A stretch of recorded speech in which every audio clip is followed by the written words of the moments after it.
Dahil sa pagkakasala ni Adan, naghari yung kamatayan. Wala pang batas noong time ni Adan. Binigay ang batas sa panahon ni Moises. Pero may utos si Lord kay Adan at kay Eva. Huwag niyong kakainin yung bunga ng puno ng pagkaalam ng tama at mali. Dahil sa araw na kinain mo yan, ikaw ay mamamatay. Nagkasala si Adan, si Eva ay dinaya ng ahas, kinain nila yung prutas. Hindi sila literal na namatay agad physically, namatay sila spiritually. At naghari yung kamatayan simula nung araw na yon. Ibig sabihin, ang mga tao naging spiritually dead. Once na makilala nila yung kasalanan, spiritually dead ang mga tao. How much more will those who receive God's abundant provision of grace and the gift of righteousness reign in life through the one man, Jesus Christ? Meron pa daw isang tao, at yun naman ay si Lord Jesus Christ. At lahat ng tatanggap ng regalo ni Lord na gift of righteousness and abundance of grace ay magre-reign in life. So kanina mga kapatid, nung nagkasala si Adan, nag-reign yung death. Pero sa lahat ng tatanggap kay Jesus, sila naman yung magre-reign. Nagets po ba natin? Pinangtapat ni Lord sa atin yung death. Ibig sabihin, walang panama yung death sa atin. Amen? Kung ano yung naghahari sa mundong ito dahil sa kasalanan ni Adan, yun yung death, walang panama yun sa mga tatanggap kay Jesus. Kasi yung mga anak ng Panginoon, sila yung magre-reign, hindi na yung death. Amen? Next. 18. Consequently, just as the result of one trespass was condemnation for all men, so also the result of one act of righteousness was justification that brings life for all men. Kapatid, dahil daw sa pagkakasala ng isang tao, sino po yung taong yun? Sino? Si God? Si Adan, his name. Andito tayo mga kapatid ha. Dahil sa kasalanan ni Adan, naghari yung condemnation. Naghari yung condemnation sa puso't buhay ng mga tao. Dahil sa isang pagkakasala. Isa lang. Sabi ng verse na yan, ngunit dahil naman sa isang paggawa ng katwiran, ano nangyari sis? Tuloy mo. Also the result of one act of righteousness. Isa lang. Ano kaya yung one act of righteousness na natutukoy? Si Jesus. Pinako siya sa krus. Binuhos niya yung dugo niya.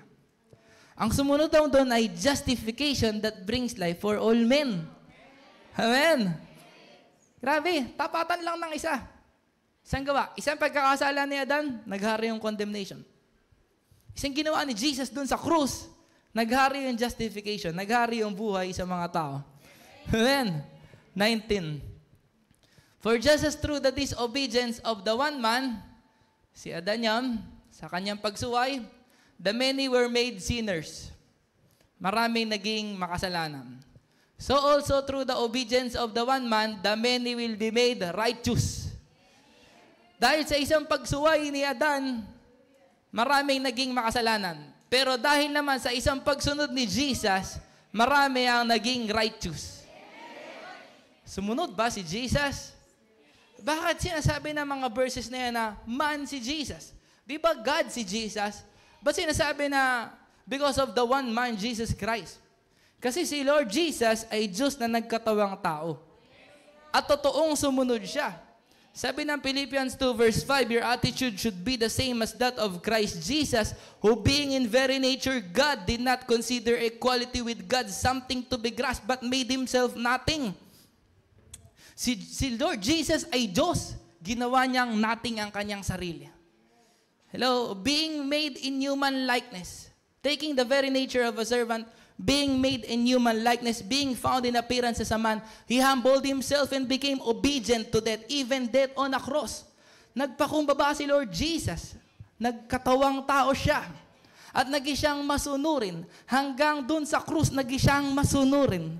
Sumunod pala si Jesus. Amen.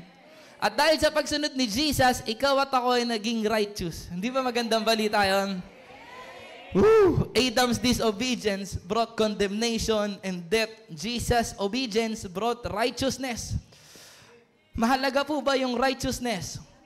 Mahalaga. Sabi ni Jesus sa Matthew chapter 5 verse 20, kung hindi mo malalagpasan yung righteousness ng mga Pharisee and teachers of the law, you will not enter the kingdom of heaven. Sabi ni Jesus.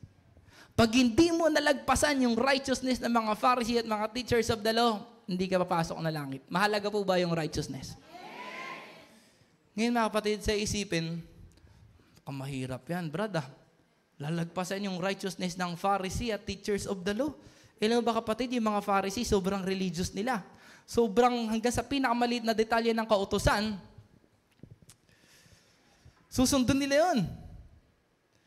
Pero alam mo, pag binasa mo yung Matthew chapter 23, si Jesus pala hindi lang basta nakatingin sa ginawa nilang mga righteous acts, kundi si Lord Jesus pala yung nakatingin sa puso. Tanong, meron bang righteousness na mas mataas kaysa dyan sa mga righteousness ng Pharisee at ng mga teachers of the law? Meron. Meron. Kaya para sinasabi ni Lord Jesus, itong uri ng righteousness lang na ito lang ang magdadala sa iyo sa langit. Itong righteousness na to ay mas mataas pa kaysa sa righteousness ng Pharisee and teachers of the law. Take note kapatid, kabisado nila yung Genesis, Exodus, Leviticus, Numbers, Deuteronomy, word per word. Hindi tayo ganon. Kabisado ba natin yan? Hindi. Pero ang point ni Jesus, kailangan mo ng righteousness na mas mataas kaysa dun sa righteousness ng Pharisee at ng teachers of the law para makapasok ka sa kingdom of heaven. At merong righteousness na mas mataas kaysa sa dun. At yung righteousness na yon ay righteousness from God. Ibinibigay ng Diyos sa iyo. Romans 3 verse 20. Therefore, no one will be declared righteous in His sight by observing the law. Rather, through the law, we become conscious of sin. Wala daw nagiging matuwid dahil sa pagsunod sa batas. Mahalaga yung batas. Tama yung batas. Si Lord ang nagbigay ng batas kay Moises. Hello? Pero yung batas ay hindi ka kayang gawing righteous. Ituturo nun sa'yo kung gaano ka makasalanan. Ituturo nun sa'yo kung gaano ka ka-failure sa buhay mo. Ituturo nun sa'yo na kailangan mo ng Savior kasi hindi mo kaya iligtas yung sarili mo. At ang sabi ng verse na yan, nagbibigay ang Diyos ng righteousness hindi sa pamamagitan ng pagsunod sa batas. Therefore, no one will be declared righteous in His sight by observing the law. Rather, through the law, we become conscious of sin. Next. But now, a righteousness from God. Ano yung from? Ano yung from? Galing. Galing kay Lord. Mula sa Kanya. A righteousness from God. Palagay mo kapatid, merong mas matataas pa dun sa righteousness na yun? Wala na. Yun na yung pinakamataas. Apart from the law, had been made known to which the law and the prophets testify. Buong Old Testament ay nagpapatunay sa righteousness na ito. Na pinakamataas sa lahat kasi ito ay righteousness ng Diyos. Galing sa Diyos. Next. This righteousness from God comes through faith in Jesus Christ. Ano yung comes through? Dumarating sa pamamagitan ni No. This righteousness from God comes through faith in Jesus Christ to all who believe. There is no difference, for all have sinned and fall short of the glory of God. Next. And are justified freely by His grace through the redemption that came by Christ Jesus. Ibig sabihin, pag isang tao nanampalataya siya sa Panginoong Jesus, bibigyan siya ng Diyos ng righteousness from God. Galing sa Diyos. Pinakamataas na yun. Wala nang mas tataas pa. Hello? Hello? At yung righteousness na yun ay magdudulot sa iyo ng justification. Pag sinabing justification, tinuturing ka ng Diyos na ganap. Justified. Just as if you have never sinned. At lahat yun ay naging posible dahil sa pagbuhos ng dugo ni Jesus dun sa krus ng Kalbaryo. Sabi ng Ephesians 1 verse 7, in Him we have redemption through His blood. Woo! Parang walang excited sa lugar na ito. In Him we have redemption through His blood, the forgiveness of sins, accordance with the riches of God's grace. Amen. By faith in Jesus, we receive righteousness from God. Hindi ba maganda yun? Di ba sinabi ni Jesus, pag hindi nyo nalagpasan yung righteousness ng Pharisee at teachers of the law, hindi ka papasok sa heaven. Hindi kayo makakapasok sa heaven pag hindi nyo nalagpasan yung righteousness ng Pharisee. Pero sabi ng verse na yan, ibibigay sa iyo ng Diyos yung righteousness niya mismo. Righteousness. Banal ba ang Diyos? Sobrang banal ng Diyos, kapatid. Pero gusto ibigay sa iyo ng Diyos yung kanyang righteousness. At ano ibig sabihin nun? you can enter the kingdom of heaven. Hindi ba good news yun? Hindi ba dapat nagsiselebrate tayo? Sabi ng Isaiah 61:10, I delight greatly in the Lord. My soul rejoices in my God, for He has clothed me with the garments of salvation and arrayed me in a robe of righteousness. Sabi daw, sobrang gandang tignan daw yun. Pagsuot mo yun. Hello? At yan ay gift ni Lord. 2 Corinthians 5:21, God made Him who knew no sin to be sin for us. Jesus who knew no sin. Walang nakilalang kasalanan. Perfect si Jesus. Hindi siya sumuway sa magulang niya. Wala siyang kalapastanganan. No lie was found in His mouth. No deceit found in His mouth. Si Jesus, who knew no sin, walang kilalang kasalanan, siya ay perfect, ay naging kasalanan upang tayo ay maging katuwiran ng Diyos. Ano mo ito, kapatid? Kanina, righteousness from God. Binibigay sa atin ng Diyos yung kanyang katuwiran. Amen? Yan namang verse na yan, righteousness of God. Ikaw na yon. Kanina binigay sa iyo ngayon, ikaw na yon. Amen? Paano nangyari yung Brad? Pwede kapatid, pakitignan yung katabi mo kung natutulog, no? Kasi may nakikita ako na kayo ko. Hindi ko alam kung nagpe-pray siya or ano. Sige, tingnan mo kapatid yung katabi mo. Sabi mo, sis, enjoy natin yung Word of God, Brad. Enjoy natin.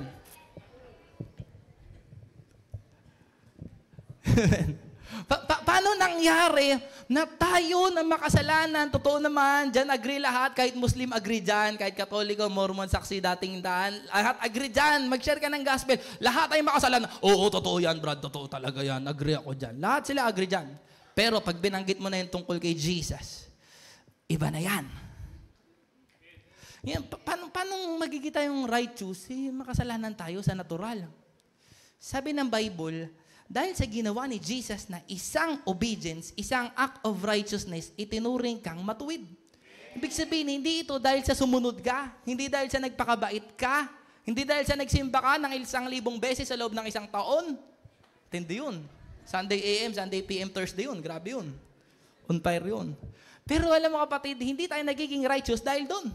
Naging tayong righteous dahil sa ginawa ni Lord Jesus Christ doon sa krus. Ibig sabihin, yung pagiging makasalanan natin na inalis niya. Kaya nga kung sino mga nakay Kristo, siya isang bagong nilalang na. Amen! Lahat ng naging bagong nilalang kay Kristo Jesus ay katuwiran ng Diyos kay Kristo Jesus. Walang naging bagong nilalang na hindi pa rin matuwid.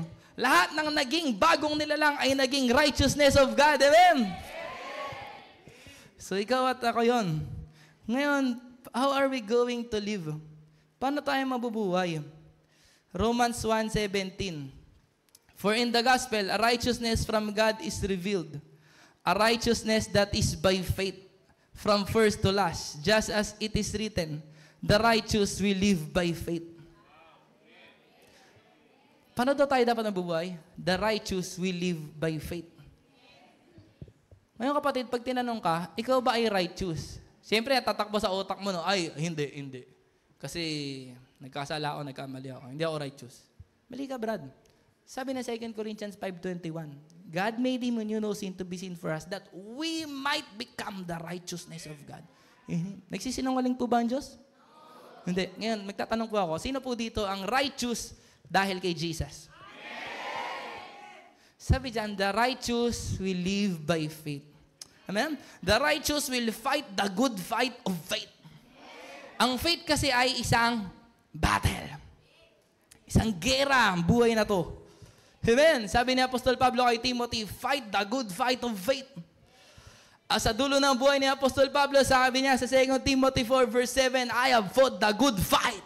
I have finished the race. I have kept the faith. And now there is in store for me a crown of righteousness, which the Lord, the righteous judge, will award to me on that day. And not only to me, but also to all who have longed for His appearing. Tingnan mo, pansinin mo kapatid, pansinin mo. Sabi niya, I've fought the good fight. I've finished the race. I've kept the faith. Now there is in store for me. Ano? Ano yun daw yung matatanggap niya? A crown of righteousness. Ibig sabihin, nag-fight the good fight of faith ako dahil I am the righteousness of God in Christ Jesus. At ang matatanggap niyang crown ay crown of righteousness. Sino po dito gusto matanggap yung crown of righteousness? Hallelujah. Kailangan natin mag-fight the good fight of faith. The good fight is the fight you win. Kung minsan sawa ka ng matalo sa buhay, lagi ka nalang talo. Alam mo, kailangan naman natin magtagumpay. Nakakalungkot kung sumali ka sa liga, tapos ang standing mo ay 2 wins, 50 lose. Grabe yung kapatid. Mag-iba ka na ng ambisyon. Lagi kang talo. Alam mo, minsan tayo mga kapatid, mga anak tayo ng Diyos, pero minsan natatalo tayo. Sa dami ng pagsubok natin, pagod na tayo lumaban minsan. Iba-iba ng pagsubok sa buhay na to. Kaya nakakabilib din yung mga nagsisimba ng linggo kahit maraming pagsubok eh. Hindi mo alam kapatid, sa likod ng mga ngiti na yan, ay merong mga luha. Pero nagsimba. Bakit? Kasi righteous ka eh. Kasi fight the good fight of faith. Amen. Sabi na Romans 8:35, tingnan mo to kapatid. Who shall separate us from the love of God? Shall trouble from the love of Christ? Shall trouble? Ano yung trouble? Hindi maganda yung trouble. Sakit sa ulo ng trouble. Hardship. Nakakapagod ang hardship. Persecution. Nakaka-discourage ang persecution. Or famine. Or nakedness, or danger, or sword. Next. As it is written, for your sake, we face death all day long. Sino dito nakakaalam, sinabi ni Apostol Pablo, I die daily. Sino dito minsan nasasabi niya, sa dami ng pagsubok niya, Lord, I die daily. For your sake, yan talaga ang honest. For your sake, we face death all day long. Parang buong araw, para kami pinapatay. We are considered a sheep to be slaughtered. Next. No! In all these things, we are more than conquerors through Him who loves us. Amen! Ibig sabihin nyo, yung righteous, the righteous will live by faith, the just shall live by faith. Meron talaga mga pagsubok, meron mga challenges. Sabi mo, simula nung akong born again, dumami problema ko. Alam mo, kahit naman hindi ka born again, marami kang problema eh. Tama ba? Actually, mas malala yung problema mo kasi papunta ka sa impyerno. Ngayon na born again ka na, ang puro kasi nakikita mo, yung ngayon, problema ko ngayon, ganito, ganyan, parang dumami, parang lumala, ganon. Alam mo, sabi ni Jesus sa John 16:33, these things I have said to you so that in me you may have peace. In this world you will have trouble, you will have tribulation. But be of good cheer. I've overcome the world. Si Jesus nagsasabi nito. Amen. Sinasabi sa iyo nito, Lord Jesus, para ma-inspire ka. Para wag kang sumuko. Para ma-realize mo, mayroon talagang battle. At gusto ni Lord mag-fight the good fight of faith ka. Kasi righteous ka. The righteous shall live by faith. Amen. Alam mo kapatid, lahat naman ng pagsubok na dinadaanan mo ay kaya mong pagtagumpayan. 1 John 5 verse 4. This is the victory that for everyone born of God overcomes the world. Ano yung born of God? Pinanganak ng Diyos. Born again. Lahat ng born again, they overcome the world. Ano yung nasa world? 1 John 2:15, do not love the world or anything in the world, for everything in the world, if anyone loves the world, the love for the Father is not in him. For everything in the world, the lust of the flesh, the lust of the eyes, and the pride of life comes not from the Father, but from the world. Marang ikaw kabataan, nakaupo ka dyan ngayon at inisip mo, hindi para sa akin yung preaching. Ang problema ko, yung mga bisyo ko, yung mga bad habits ko, masamang ugali, yung kalaswaan, gano'n, mga depression, hindi para sa akin yan. Wait lang, para sa iyo to. Kasi kasama sa world yung lust of the flesh, lust of the eyes, at pride of life. Christian ka, anak ka ni Lord, nag-i-struggle ka. sa mga sexual sins. Nag-i-struggle ka sa bitterness. Nag-i-struggle ka sa identity crisis. Nag-i-struggle ka sa mga addiction, mga bisyo. Pero Christian ka, mahal mo si Lord, tinanggap mo si Jesus. Naniniwala ka talaga kay Lord Jesus na siya'y pinako sa krus na matay at nabuhay ulit para burayin ang kasalanan mo at ikaw ay maligtas. Naniniwala ka talaga, pero hindi mo matalo-talo yung mga bisyo na yan. Yung mga gawa ng kaaway. Ngayon, umupo ka. Kumapit ka, kapatid. Ikaw, kabataan. Nakaka-relate ka na, no? Nakaka-relate ka na. Kumapit ka, umupo ka lang dyan. Paano natin matatalo yung mga tukso ng kaaway na yun? Kasi sa church, masaya naman. Nag-one way kami, nagtalunan kami sa youth jam, ando doon mga friends ko, nag-selfie kami, nag-my day ako, nag-youth jam kami. Masaya naman lahat. Pero pag mag-isa na lang ako, brad, iba ako. Nagagawa ko yung ganito, ganyan. Parang hindi ako born again. Feeling ko talaga pag nag-rapture, iwan ako. Diyan ka lang. Paano natin matatalo yung mga tukso ng kaaway na yun? Sabi ng Bible, kung ikaw ay born again, tatalunin mo yung buong world. Hello? Hello? Yung kanina, yung bago 1 John 2. 1 John 5, verse 4. For everyone born of God overcomes the world. This is the victory that has overcome the world, even our faith. Ang ipapantalo daw natin sa lahat ng nasa world ay faith. Amen! Yun ang ipapantalo natin. Kahit sa anong problema mo, kapatid. Yung mga problema ay hanggang mundo lang, sa totoo lang. Pagdating natin sa langit, wala na problema sa wakas. Habang nasa mundo ka, maraming problema. Anong ipapantalo mo? Sabi mo kung anong klaseng problema yan. Iba-iba. Iba-ibang uri, iba-ibang araw-araw. Matatalo mo daw yan sa pamamagitan ng faith. Amen! Oh, mga nanay, tatay, ano po ba mga problema pagsubok nyo? Bilihin? O asawa nyo po? O anak nyo po? Or ano po ba? Mga family problem o kung ano. Lahat yan nasa world. Pag alis natin sa world, wala na yun. Sa wakas. Pero habang nasa world ka, gusto ni Lord gamitin mo yung faith mo. Verse 5. Amen? Who is it that overcomes the world? Only he who believes that Jesus is the Son of God. Amen. Life has challenges. May mga pagsubok talaga sa buhay. Kahit naglilingkod ka kay Lord. Pero ito ang pangako ni Lord. I will never leave you, nor forsake you. Dumating ka na ba sa punto ng buhay mo na natatakot ka, kinakabahan ka sa isang sitwasyon? Tapos, parang feeling mo talaga hindi mo kakayanin. At naramdaman mo sa spirit mo, sinabi ni Lord, Nak, I will never leave you nor forsake you. I mean, iba nung kinausap ka ni Lord kasi narinig mo na yun sa preacher, napanood mo na yun sa YouTube, pero iba yung moment na nanahimik ka at sinabi sa'yo ni Lord, I will never leave you nor forsake you. At kahit anong pagsubok sa buhay mo, ay kakayanin mo. Amen? Amen? Sabi na iba, Brad, iba naman kasi pagsubok ko. Iba problema ko, malala, matindi talaga. Iba-iba tayo. Isa akin mas malala, akin mas matindi. Kapatid, kahit anong pagsubok mo, actually, kahit Christian ka at nagsiserve ka kay Lord, sabi ng Psalm 34:19, King James Version, many are the afflictions of the righteous, but the Lord delivers them out of them all.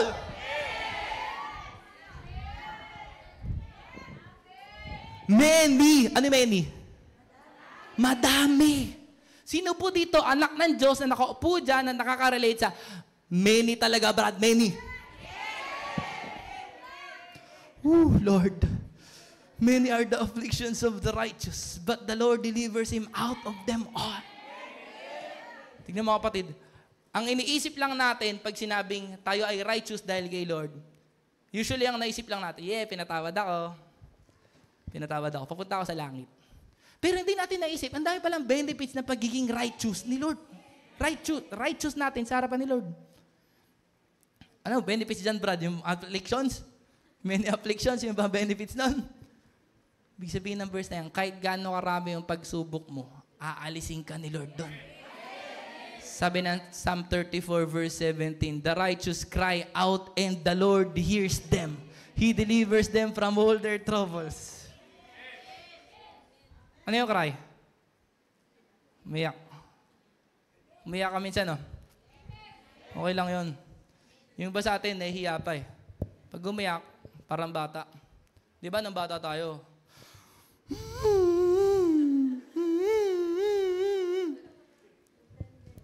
Depende. Pero alam mo kapatid, kung nagkaganyan ka na, or nagpalahaw ka talaga, todo iyak, tutulungan ka ni Lord. Lalo na kung ikaw ay righteous. Because the righteous cry out. And the Lord hears them. Kanya-kanyang cry out na lang, no? Kasi baka sabihin na iba, cry out, Lord. Come, Lord Jesus! Sabi nga ni Pastor Jensen, yung mga single daw, natatagalan na magantay sa partner in life nila. Sinasabi daw nila, come Lord Jesus! Balik ka na. Wala pa rin. Nung nag-asawa na daw, lumakas daw yung prayer. Come Lord Jesus! Wala akong hugot, Mahal ko asawa ko.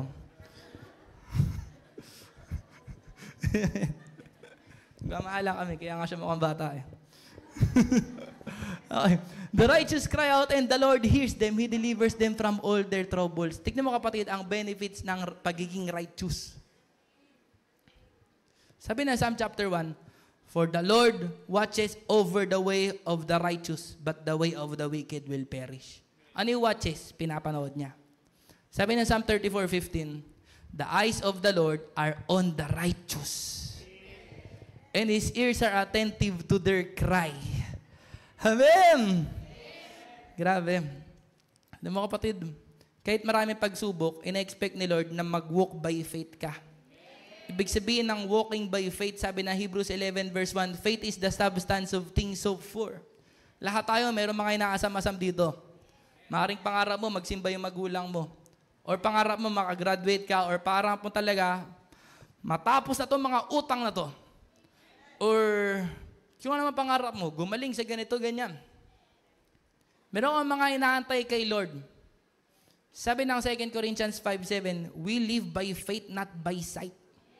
Ibig sabihin, itong mga nakikita natin sa sanlibutan na ito ay minsan nagdudulot sa'yo na mawalan ka ng faith. Hello? Minsan yung mga nakikita mong masamang balita, mga narinig mo sa paligid, mga issue ganyan, nagdudulot yun ng fear. Nagdudulot siya ng fear. Nagdudulot siya ng anxiety. Nakaka-stress siya. Pero pag nangusap sa'yo si Lord Jesus, magkakaroon ka ng faith.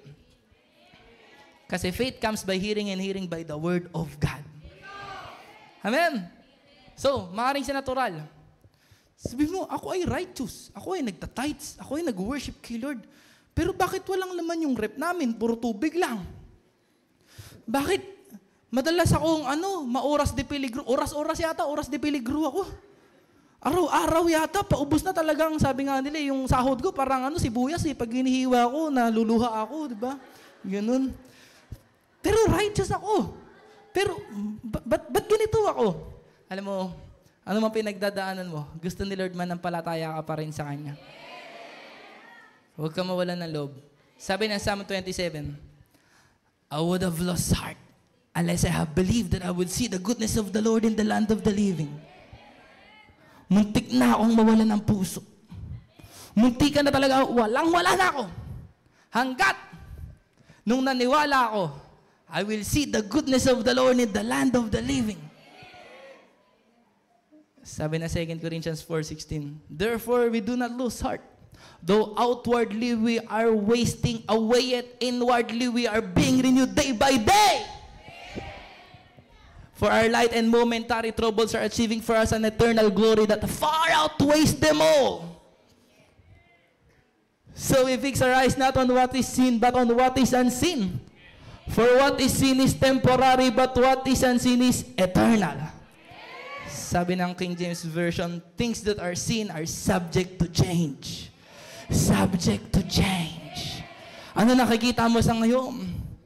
Yung bulsa mo walang laman. Yung bank account mo, zero balance na. Yung GCash mo, wala na.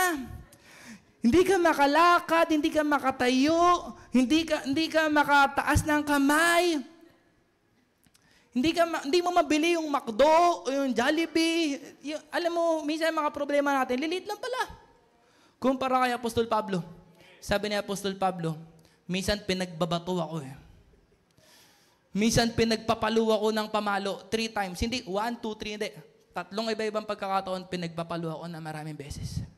5 beses, pinagpapalo ako ng latigo eh.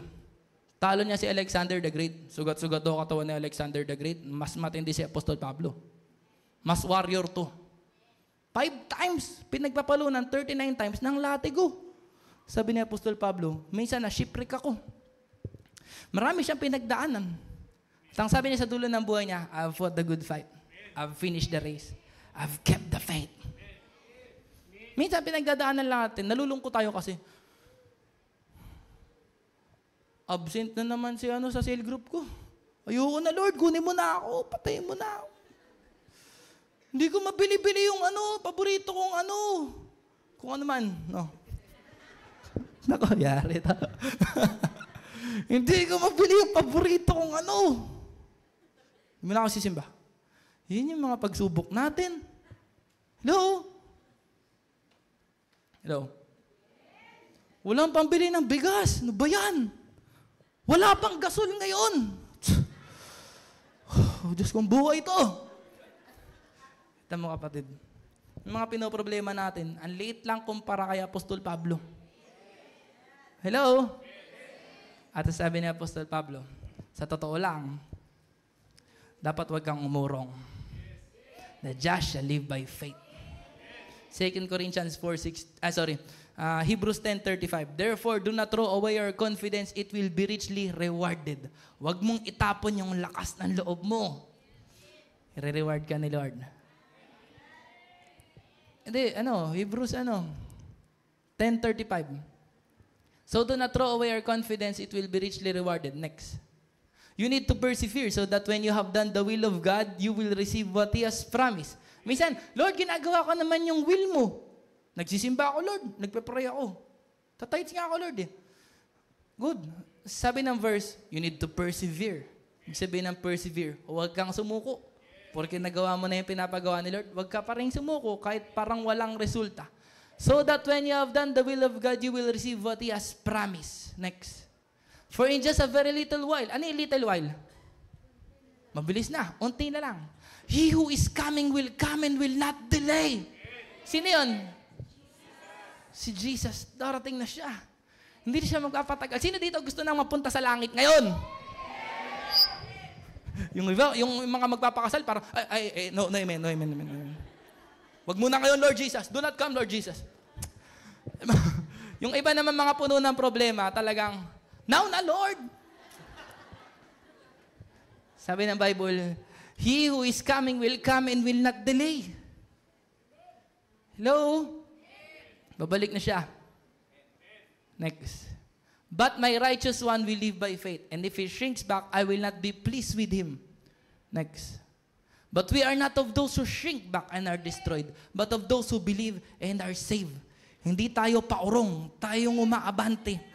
Kahit may pagsubok, sabi ng Psalm 78 verse 9, yung men of Ephraim, people of Ephraim, pagdating ng day of battle, kahit na meron silang mga armor, kahit na mahusay sila sa battle.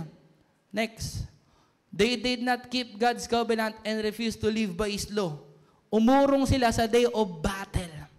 Sabi ng Ephesians 6, stand firm. Put on the full armor of God so that you may be able to stand your ground. Amen. Ibig sabihin, kaya tayo magiging fighter, kaya tayo mag-fight the good fight of faith, dahil righteous tayo at ang isa pa ay meron tayong weapons of warfare. Kung minsan natumba ka na, kung minsan napahiya ka at piling mo nakakahiyang bumangon, sabi ng Proverbs 24:16, the righteous falls 7 times but he rises up again. Amen. Tingin dito, mga kabataan. The righteous falls 7 times but he rises again. Ibig sabihin, kahit natumba ka, babangon ka ulit. Kasi righteous ka. Pag natumba ka, anong pakiramdam? Malungkot, tama ba? Nahihiya kang bumangon. Sabi ng Micah 7:8, do not gloat over me, O my enemy. Huwag mo kong pagtawanan, demonyo. Huwag kang mag-celebrate. Though I have fallen, I will rise. Yung iba dito, matagal ka ng Kristiyano. Lumaban ka na sa maraming gera. Meron ka ng battle scars. At minsan pag mag-isa ka, kinakanta mo, they don't know that I come. Kumakanta ka mag-isa, pero pag nasa church ka, nawala mo na yung amen mo. Hindi ka na aggressive sa pag-amen. Sabi, 40 na kasi ako eh. 42 na ako. Mag-isa kang tumanda kung gusto mo. Ayokong tumanda. Gusto ko pa rin sumisigaw ako ng amen sa magandang preaching. Ba't ka ganyan? Kasi nag-fall ka eh. Minsan napuno ka ng bitterness. Ay, mga tao sa simbahan naman, ano naman yan? Mga hipokrito, mga plastic naman yan. Kala mo sinong banal eh. Alam mo kapatid, pag nagpupunta ka daw ba sa McDo o sa Jollibee, pinapansin mo daw ba yung mga tao na, ay, ba't ganun yung buhok niya? Ay, ba't ganun yung bag niya? Ay, yung sapatos niya para iwan. Ganun ka daw ba pag mapasok ka sa McDo o sa Jollibee? Hindi, di ba? Pagpasok mo doon, gusto mo bumili kasi gusto mo kumain. Nakapokus ka na doon sa purpose mo. Ngayon, ba't ka nag-church? Nag-church ka kasi gusto mo makilala ang Panginoong Hesus. Gusto mong lumakas. Pag nag-focus ka sa kahinaan ng kapwa mo, mga ano naman yan, yung mga ano yan. Alam mo, mangyayari sa'yo, you will fall. You will fall. Sigurado yun. Kasi hindi ka na nakatingin kay Jesus.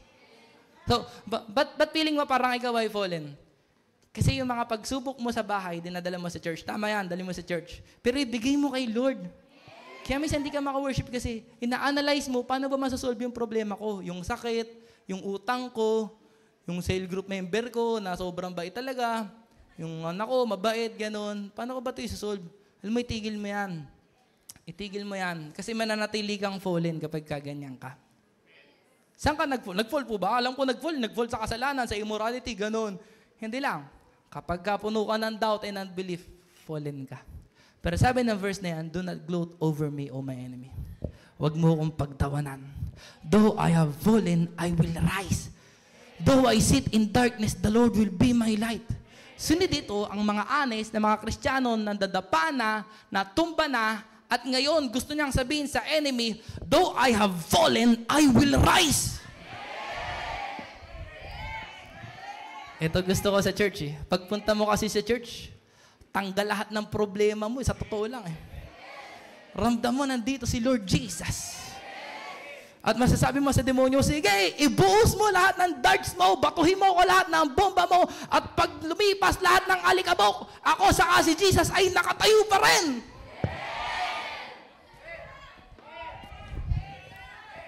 Oh, meron dito mga nonchalant. Oy, para kayo walang problema sa buhay ah. Para kayo walang challenges. Para hindi ka nag-e-enjoy, nakasama mo si Jesus. Hello? Alam mo, panahon na para kunin mo yung Word of God kasi ito ay weapon. Ito ay weapon. 2 Corinthians 10 verse 4, the weapons of our warfare are not carnal, but they are mighty through God to the pulling down of strongholds. Yung weapon natin, hindi machine gun, hindi Armalite, hindi AK-47, hindi M16, hindi mga bomba, hindi mga Uzi, hindi mga ano, mas matindi pa daw kaysa doon. Itong mga weapon natin ay mighty through God. Pag sinabing mighty through God, power ng God. Yung hawak mo. Yung weapon. Merong isang satanista na born again siya. At sabi niya, bilang satanista, maraming taon siya satanista, kapatid. Bilang satanista, goal namin na sirain yung mga buhay ng mga Kristiyano. At sa totoo lang, pag merong isang tao tumanggap kay Jesus, na born again, guguluhin namin yung buhay ng taong yun. Kung pwede, lagyan namin siya ng sakit, punuin namin siya ng problema, hanggang maisip niya na ayoko na maging Kristiyano. Gagawin namin yung best namin sa loob ng 6 months. Pag nag-fail kami na 6 months, titirahin namin yung negosyo niya, pati yung pamilya niya. Ang nakakalungkot minsan. Kasi minsan nag-encounter. Pero pagkatapos na 6 months, hindi mo na makita sa loob ng simbahan. Ano nangyari? Naisip ko yung satanista na yun. Yun ang goal nila. Sino dito gusto ng bungang nagtatagal? Ayaw niya ng bunga na pang 6 months lang. Good news, meron tayo, weapons of warfare. Sabi ng satanista na to, na si Emmanuel Eni, may goal akong patayin na Kristiyano. Kasi itong Kristiyano na to, ginugulo niya kami. Ito ang kanyang mga offenses sa aming kaharian. He disturbed our peace by carrying out early morning calls, preaching in the early hours. Itong pastor na to, maagang maaga ay nagpe-preach na ng Word of God sa kalsada. He went about with his megaphone and stationed himself at number 2 bus stop along Akintola Road. There he would preach. He would not stop at that but would keep binding demons. Tung pastor na to, pupunta sa bus station, naka-megaphone, mag-preach ng Word of God. At bago matapos ng preaching, tatalian niya lahat ng demonyo doon sa neighborhood. Sabi niya, itong pastor na to, in his church, he would preach exposing the works of darkness. After which he started binding demons. Itong pastor na to, nag-preach ng spiritual warfare at tinatalian niya yung mga demonyo. He prayed a lot. Pray itong pastor na to. He was always singing and praising to God. Sabi niya, inutusan ko yung mga galamay ko na patayin yung pastor na yun. Pero hindi nila magalaw yung pastor. So naisip ko, ako na lang gagawa. Alam mo kapatid, isang araw, paglabas ng pastor, nakita niya yung pastor, aba, unusual. Usually itong pastor na to, laging mayroong pillar of clouds sa magkabilang side niya. Pero ngayon wala. Sabi daw ni Emmanuel Eni, swerte ko, ito na ang araw ko. At ang ginawa ni Emmanuel Eni ay nagpaulan siya, nagpakulog siya, nagpakidlat siya habang nasa labas yung pastor.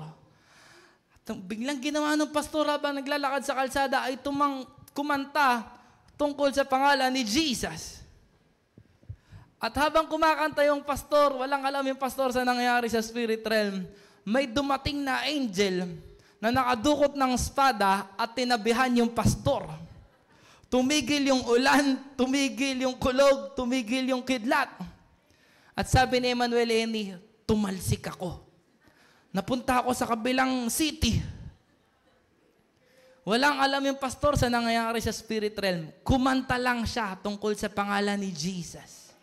Alam mo kasi kapatid, yung pangalan ni Jesus, yun ay makapangyarihan. Sabi ng Proverbs 18:10, the name of the Lord is a strong tower. The righteous run into it and they are saved. Hallelujah, Jesus! Alam mo, sabi ng satanistang to, nung bago siyang satanista, gusto ko na makita si Satanas. Ano bang itsura ni Satanas kasi? Kasi mababa lang yung ranggo niya. Hanggang tumaas. Kasi lahat daw ng kalooban ni Satanas, gagawin na lang niya. Kahit pumatay. Isang araw, nagkaroon ng meeting. At ang ka-meeting nila ay si Satanas talaga.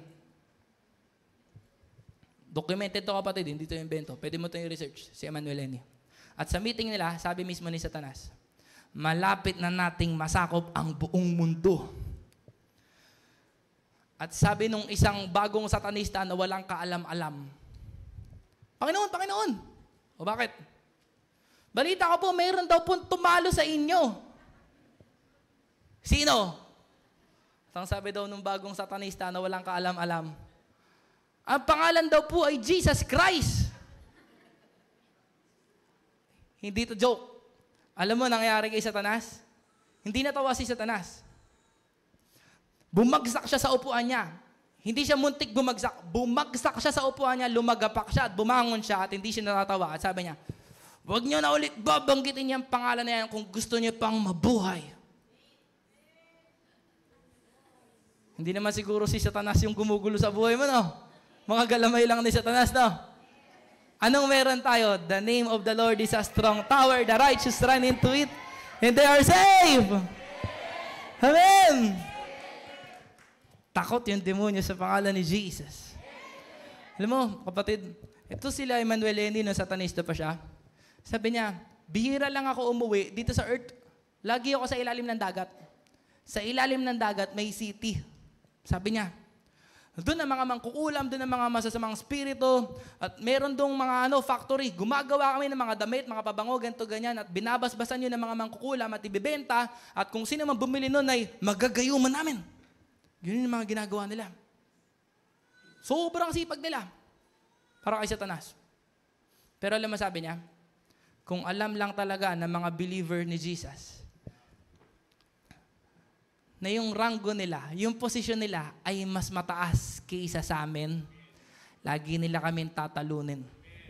Sabi ni Emmanuel Eni, kung alam lang ng believer ni Jesus na mas mataas yung posisyon nila kaysa sa aming mga satanista at mga demonyo, lagi nila kaming tatalunin. Alam mo, sabi ni Emmanuel Eni, alam mo, kapag ka nag-Bible study na, kapag nagpuri na sa Panginoon yung mga Kristiyano, pag lumabas sa bibig nila yung pangalan ni Jesus at mga papuri kay Lord, para kaming binobomba. Kailangan namin magtakbuhan, kailangan namin umalis. Hindi namin matatagalan yung presensya ng Diyos. Minsan gusto nila mag-conference pang buong mundo, no? Lahat ng mga satanista, at hindi nila kailangan ng eroplano o barko. Kaya nilang pumunta, doon na sila agad. Doon na. Nandun na, hindi naglakbay. At ang sabi nila, magkakaroon kami ng meeting. Pero nung araw na yun, bigla nag-declare ng overnight prayer meeting yung mga Kristiyano doon sa church malapit sa amin. At hindi natuloy yung meeting namin. Alam mo, minsan sinabi sa akin ni Lord sa pag-pray ko, sa pagde-devotion ko, alam mo anak, may plano ako. May plano rin yung demonyo. Kaya tignan mo to, bagong Kristiyano. Ayan, nagkaroon ng jowa. Ay, sorry. Nagkaroon ng ng lamig. Hindi na nagsimba. Kaninong plano yun? Oo nga po, plano Lord ng demonyo. Kita mo itong bagong Kristiyano na to. Bumalik sa maling barkada. Bumalik sa bisyo. Kaninong plano yun? Plano po ng demonyo. Kita mo itong bagong Kristiyano na to. Sinabi sa akin ni Lord, meron akong plano. Maganda plano ko. Meron din plano yung demonyo. Sabi ni Lord sa akin, pag nag-pray ka, yung plano ko yung mangyayari. Hello? Sino dito gusto niya mangyayari yung plano ni Lord? Sa totoo lang pala, ang laki ng chance natin manalo. Kasi mayroon tayong weapons of warfare, men. Minsan pa, sumakay ng FX si Emmanuel Eni. Totoo kapatid. Nakasakay niya isang binatang Kristiyano. At sabi niya, itong Kristiyanong to, nag-aapoy talaga to kay Jesus. Inabutan niya ako ng gospel tracts, namigay siya ng gospel tracts. Tinanggihan ko siya. Matibay talaga tong Kristiyanong to. Nag-share siya ng gospel dun sa FX. At dahil katabi ko siya, sabi ni Emmanuel Eni, sinuntok ko siya ng malaki kong singsing kasi gusto ko siyang patayin. At ang nasigaw daw nung Kristiyanong binata ay, the blood of Jesus! At ang sabi ni Emmanuel Eni ay, tumalsik ako bigla. At napunta ako sa gubat. At kung hindi ako tinulungan ng mga demonyo, hindi ako makakaalis sa gubat na yon. Sabi niya, walang alam yung Kristiyano na yon. Ang alam lang niya, nawala ako bigla sa FX. So, Brad, biblical ba yung blood ni Jesus? Weapon? Weapon ba talaga yon? Ang alam ko, yung blood ni Jesus, nagbubura ng kasalanan, nagpo-protect. Weapon ba yon? Weapon po ba yung blood of Jesus? Anong verse? Anong verse na pwede nating ipantalo yon sa demonyo? Revelation 12:11, they overcame me by the blood of the Lamb. Amen. Yun yung pinangtalo ni Jesus sa demonyo. Sino dito namimiss nila si Pastor? Namimiss ko na yung mga preaching ni Pastor na taluan na ng demonyo. Reduce to zero. Magugulat kayo mga kapatid. Ilang araw na lang, tatakbo na si Pastor dito. Baka humanda kayo kasi baka pag nag-preach ulit si Pastor, baka 2 hours mag-preach to. Kasi na-miss niya mag-preach. Handa ba kayo? Sino mga kapatid? Ito mga paborito ni Pastor, di ba? Nilampaso ni Jesus si Satanas. Tinanggalan niya ng kapangyarihan. Tinanggalan niya ang pangil. Amen! Kaya laki ng pag-asa mong manalo, kapatid. Meron kasi tayong weapons of warfare. Ano pang weapon natin? Name of Jesus, blood of Jesus, Word of God. Yan ang ginamit ni Lord Jesus nung tinukso siya ni Satanas, di ba? Ano sabi ni Lord? It is written, man shall not live by bread alone, but by every word that comes from the mouth of God. Bakit? Ano yung word of God? Tingnan mo to. Tingnan mo to, kapatid. Pag binasa mo yung Revelation 1, ang description kay Lord Jesus, matindi. Mas maliwanag pa sa araw. Yung mukha niya, sobrang liwanag. Puti. Nakadamit ng puti. Yung mata niya, parang apoy. Ano bang description kay Jesus sa Revelation 1? Lumalabas sa bibig niya ay matalim na espada. Ano kayong matalim na espada na yun? Sabi na Hebrews 4 verse 12, for the word of God is living and active, it is sharper than any two-edged sword. Ano yung two-edged sword? Magkabila yung talim. Parehong matalim, parehong side. So, ibig sabihin, kung yun ay lumalabas sa bibig ni Jesus, word of God yun. At gusto kong sabihin sa iyo, kapatid, binigyan tayo ng Diyos ng word of God para magtagumpay tayo. Sabi na Ephesians 6:17, take the helmet of salvation and the sword of the Spirit, which is the word of God. Kuhanin mo yung sword of the Spirit. Sino kaya dito? Yung matutulog na lang siya, winawasiwas pa niya yung sword of the Spirit. Sino kaya dito, pagkagising niya, unang word niya ay, Hallelujah. Hindi ba kikilabutan sa iyo yung demonyo kapag winawasiwas mo yung word of God, yung sword of the Spirit? Hello? Sabi, Brad, hindi ako masyado marunong mag-quote ng mga Bible verses. Ano ba yung ano? Simple lang. Simple lang. Magbasa ka, mag-memorize ka, tapos yun yung gamitin mo araw-araw. Yun muna. Huwag kang mag-alala kasi alam mo, pag ginamit mo yan at pag winasiwas mo yan, kakabahan yung demonyo kahit yun pa lang yung alam mo. Alam mo kung bakit? Ikaw ba naman di kakabahan? Merong nasa harapan mo, hindi marunong gumamit ng espada, tapos winawasiwas niya. Kakabahan ka, di ba? Iwasiwas mo lang. At kakabahan yung demonyo sa'yo. Hello? Alam mo, merong tauhan si Haring David, si Eleazar, son of Dodo. Pag sinabing Dodo, yun yung maliit na bibe. Okay? Maliit na duck. Sabi ni Pastor Jerry Isabel, this is why I like the son of Dodo. Because if a Dodo can win, why don't you? Kayang manalo nung maliit na bibe, ba't ikaw hindi mo kayang manalo? Alam mo to si Eleazar, nilabanan niya yung mga Philistines. At ginamit niya yung sword niya. At napatay niya sobrang daming kaaway. Kalaban. Matapang to, si Eleazar. At tapos na yung gera, pero hindi niya mabitawan yung sword niya. Sabi nga ni Pastor Jerry Isabel, meron daw kailangan sabigaw, stop daw, they're dead! Stop, they're dead! Sabi daw, are you sure? Nagwawala daw si Eleazar. Yes! Tapos hindi daw niya maalis yung espada niya. Nasa Bible to. Dumikit yung espada sa kamay niya. Sabi mo, si Manny Pacquiao, matindi yun. Isa lang yung buto na dito, kaya pag sumapak yun, talagang tulog yung kaaway. Yun ang trivia. Kasi. Pero si Eleazar, hindi kumabit na yung sword dun sa kamay niya. Kaya, bibitawan mo ba yung word of God? Sabi mo, natry ko na yan, di gumana, may pinag-pray kami, namatay naman. Naniwala ko talaga, nagmani kami ito. Wala, dumating pa rin yung maniningil eh. Nag-try ako. Di wag kang sumuko. Kasi hindi porke natalo ka, tapos na yung gera. Amen! Romans 10:17, faith comes by hearing and hearing by the word of God. Ngayon, malapit na bumalik si Lord, mga kapatid. Luke 18, verse 8. When the Son of Man comes, will He find faith on the earth? Sabi ng verse na yan, gusto kong ipagtanggol ni Lord. Gusto kang ipaghiganti ni Lord sa mga gumugulo sa iyo. Mas sa mga spirito, syempre. Amen?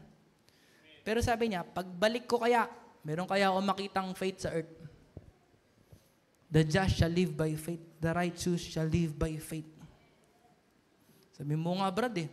Alam mo kapatid talaga, palagay ko dinadaya ng demonyo yung mga tao na sobrang dami ng signs na nakita na malapit na bumalik si Jesus, hindi pa rin lumalapit kay Lord Jesus. Kasi kapatid, grabe yung lindol sa Cebu. Grabe yun. Umaano yung footbridge, yung daanan ng sasakyan. Yung makayanig. Grabe kapatid, gumuho yung McDo, yung mga building ganyan. Saan pa naglindol? Sa Davao. Grabe din yung mga kapatid. May mga namatay din. Anong bulkan yung nagwawala nung kailan lang? Kita mo kapatid, masasabi ko, yung mga tao na hindi nila magets, na paulit-ulit na si Lord ng warning sign, magsisi na kayo, bumalik na kayo sa akin, babalik na ako. Daming signs mga kapatid. Palagay ko yung ganon, nilalabuan ng demonyo yung isipan ng mga taong yun. Tuloy pa rin sa kasalanan, tuloy pa rin sa kalokohan, tuloy pa rin ang paglayo sa Panginoong Hesus. Nakakaawa sila sa totoo lang. At maniwala ka kapatid, marami pang plano yung demonyo. Hala, wag naman sana yung the big one. Hindi ko alam. Pero marami pang plano yung demonyo sa totoo lang. Marami. I mean, pag 7 years tribulation na, matindi na talaga yun. Nabasa may Revelation kapatid? Nabasa mo? Uulan ng hailstone, tagwa 100 pounds. Hailstone, mga malalaking bato yun. Yung mga dagat magiging dugo. Yung mga ilog papait. Sipin mo, yung mga reservoir, yung mga dam, puro mapait yun. Pag binuksan mo yung gripo, mapait yung tubig doon. Wala mainom. Puro patayan daw sa kalsada. Sabi ng Revelation, babahaan ng dugo ng tao. Dugo ng tao. Hanggang sa dito ng kabayo. Kinonvert ko na, mula Metro Manila hanggang Bicol. 300 kilometers. Sabi ng Bible. Ang gulo nun. Ang gulo nun, kapatid. At hindi ka makakabili o makakakain pag wala kang 666. Malala yun. Maraming plano yung demonyo, no? Guguluhin niya yung mundo. Tama po ba? Pero alam mo kapatid, sabi ni Lord Jesus, pagbalik ko, makakita kaya ako ng faith? Ibig sabihin, kahit maraming plano yung demonyo, maraming plano si Lord. At kahit anong plano ng demonyo, hindi pa rin siya mananalo sa church. Sabi kasi ni Jesus sa Matthew 16:18, and upon this rock, I will build my church, and the gates of hell shall not prevail against it. The gates of hell shall not prove stronger than it. Hindi kayang patunayan ng impyerno na mas malakas siya kaysa sa church. Sino dito may mga pagsubok, may mga problema, at excited ka nang ipaalam sa demonyo na alam mo, demonyo, kahit anong style mo, pang-discourage mo sa akin, pang-distract mo sa akin, gusto kong ipaalam sa iyo kung sino yung gates of hell at kung sino yung church na binild ni Jesus, kung sino talaga ang champion, kung sino talaga mananalo sa gerang to. Amen! At kailangan mo ng faith para mangyari yun. James 5:16, the prayers of the righteous avail it much. Mag-pray tayo mga kapatid. Amen? So, minsan umiiyak ka, minsan disappointed ka, okay lang yan. Gusto ko nga yung ganong moment eh. Yung talagang iyak talaga yung, wow, iiyak talaga kay Jesus. Gusto ko yun. Pero hindi laging ganon. Sabi ng Psalm 32 verse 11, rejoice in the Lord and be glad, you righteous. Sing all you who are upright in heart.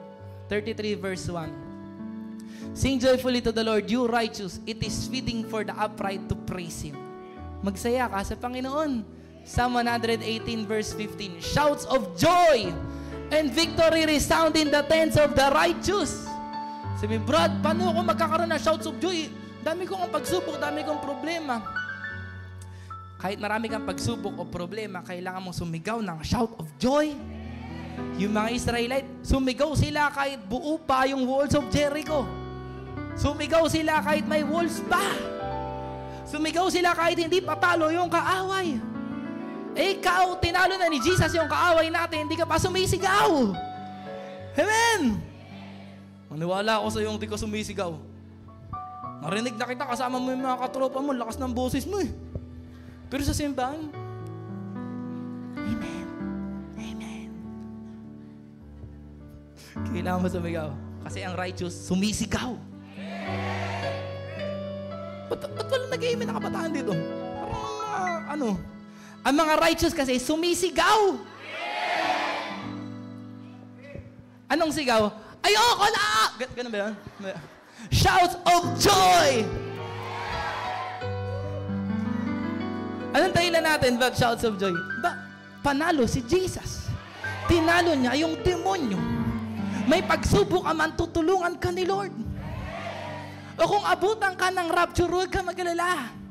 Pagdating ng rapture, wala na tayong problema. Tingnan mo, namomroblema ka sa mga bagay-bagay sa buhay na to, nare-realize mo ba na kapag katapos ng 7 years tribulation ay 1,000 years mag-reign si Lord Jesus sa perfect na world na walang problema at walang demonyo, at tatagal tayo ng 1,000 years. Namomroblema ka sa maliit mong problema ngayon, season lang yan. Kaya sabi na Bible, shouts of joy and victory resound in the tents of the righteous. Hello? Pansinin mo, hindi sinabing in the church only. Talagay ko, pag ikaw sumigaw ka ng pananampalataya, kahit nasa bahay ka, tingin ko ginaganahan si Lord. Yan ang gusto ko. Amen. The Lord's right hand has done mighty things. The Lord's right hand is lifted high. Amen. Tumayo po tayong lahat. So ikaw ay matuwid sa harapan ni Lord Jesus. Dahil sa kanyang banal na dugo. At ang gusto ni Lord ay manampalataya tayo. Huwag tayong sumuko. Amen. Sambahin po natin ang Panginoon. We worship you, Lord. Napakabuti niyo po, Panginoon. Sige na, kapatid. Shouts of joy daw. Amen. Hallelujah. Thank you, Lord. Purihin mo si Lord. Huwag ka lang basta sumigaw. Hallelujah, Lord. Thank you, Lord, for your word. Thank you, Lord, for the weapons of warfare. Thank you, Lord, for the victory. I'm more than conqueror. The gates of hell shall not prevail against me. No weapon formed against me shall prosper. Ooh, greater is he that is in me than he that is in the world. I can do all things through Christ who strengthens me. I'm a champion. I'm born to win. I'm destined for glory. Hallelujah, Jesus. I believe in you, Lord. Woo. Maraming salamat po, Panginoon. Excited po kayong ibuhos ang maraming blessings at iparana sa amin na maraming pang tagumpay. Lord, sa oras na ito, gusto naming ipalam sa demonyo na siya ay talunan. Pinuputol namin lahat ng mga operation ng demonyo.